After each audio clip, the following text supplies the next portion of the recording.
Bonjour à tous, aujourd'hui on travaille la dérivation avec deux petits exemples pour bien apprendre les dérivés des fonctions de référence et quelques propriétés. Toujours savoir quelles propriétés vous utilisez. Donc je prends ici deux fonctions définies par leurs expressions.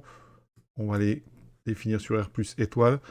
Alors pourquoi R étoile? Parce que déjà x doit être différent de 0 ici. Et ensuite R plus parce qu'on a une racine carrée, donc x doit être positif. Voici un tableau. Donc il faut absolument connaître les fonctions, leurs dérivées et là où elles sont dérivables. On va avoir besoin aujourd'hui des dérivées des fonctions, on appelle les puissances inverses. 1 sur x puissance n ici avec n entier naturel. La dérivée, ça sera moins n sur x puissance n plus 1. Ça va nous servir ça pour le 1 sur x puissance 6. Ensuite, pour les puissances de n, x puissance n, les puissances classiques, tout le monde le sait, n x n moins 1, dérivable sur r. Les fonctions donc inverses, c'est r étoile. Et il restera à parler, bien sûr, de la racine carrée, qui est ici, cette racine carrée, donc sa dérivée. Alors, elle est dérivable sur 0 plus infini, 0 exclu. C'est très important, non dérivable en 0. Et je ne l'ai pas dit, mais il y a aussi la fonction, vous voyez, inverse. Donc, il y a 4 fonctions parmi les fonctions de référence, avec une dérivée ici pour la fonction inverse, moins 1 sur x2, dérivable sur r étoile. Donc, pour cet exercice, on considère des dérivées sur R plus étoile, donc tout le monde est dérivable. On utilise aussi la dérivée d'une somme, d'accord?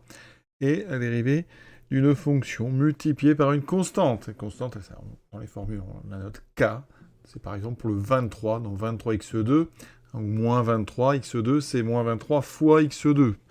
Donc on est parti, comment on dérive? Pour 1 sur x6, donc j'applique la formule qui dérive 1 sur x puissance n.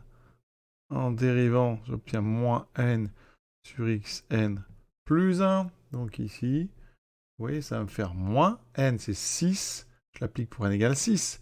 Et x puissance 6 et 1, 7. Ensuite, moins 23x2, c'est moins 23 fois x2, donc moins 23 fois la dérivée de x2 qui est 2x. En général, on écrit tout de suite, en faisant le calcul, 23 fois 2, 46. Donc on va écrire moins 46x et la dérivation est terminée. Pour le deuxième, c'est une somme de 3 termes. La somme se dérive bien. La dérivée d'une somme, c'est la somme des dérivées. Donc sur R plus étoile, on peut dériver racine carrée. Dans le tableau, on sait que c'est 1 sur 2 racine de x, à connaître absolument par cœur. Plus la dérivée de 14x2, on va faire 14 fois 2x, 14 fois 2, 28. On écrit tout de suite 28x. Et ensuite, dernier terme, 1 sur x, la dérivée, c'est du cours, c'est 1 sur x carré. On a terminé cet exercice.